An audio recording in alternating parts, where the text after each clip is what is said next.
Fatboy Slim and Rita Ora. That's a brand new reworking. It's called Praising You. Rita and Fatboy Slim in the mix together. Coming up, we're going to dive into the BBC archive one more time. We do it every day. We do it twice a day, every day. One is about the music and one is about stuff that went on around the UK in the past. But now let's get all the latest, shall we, from Andrew on News. This is Radio 2 on BBC Sounds. And on your smart speaker. Play BBC Radio 2. BBC News at 10 o'clock. Good morning, this is Andrew Peach. The head of the train drivers union, ASLEF, has warned that zero progress has been made towards agreeing a new pay deal with rail companies.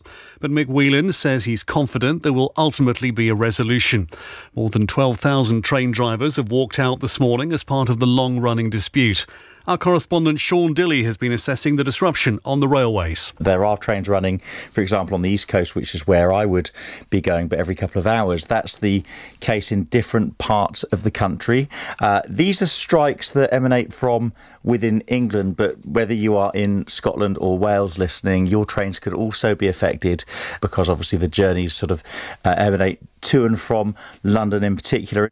The former Russian President Dmitry Medvedev has warned that British officials are legitimate military targets because of the UK's support for Ukraine. He's a key ally of Vladimir Putin and accused Britain of waging an undeclared war against Russia. Labour says the founder of Ecotricity, Dale Vince, is a perfectly legitimate person to take donations from, despite him also having given money to the Just Stop Oil campaign group. Some senior Conservatives have called for the party to return the money, but Labour says it doesn't affect its views on the group. Dale Vince told the BBC he's one of the few donors willing to talk about his support for a political party. I think it is a desperate stretch for the right-wing press and Tory MPs actually to be saying there's a link here, this money should be given back. Look, the money's not dodgy. I'm not dodgy. It's all tax paid. I'm completely transparent. Almost the only person in the political sphere giving money that will talk about it on camera. Authorities on the Greek island of Rhodes say they're investigating the death of a British man who was reportedly struck by lightning while paddleboarding. The incident is understood to have happened off a tourist beach yesterday lunchtime. The Foreign Office says it's supporting the man's family.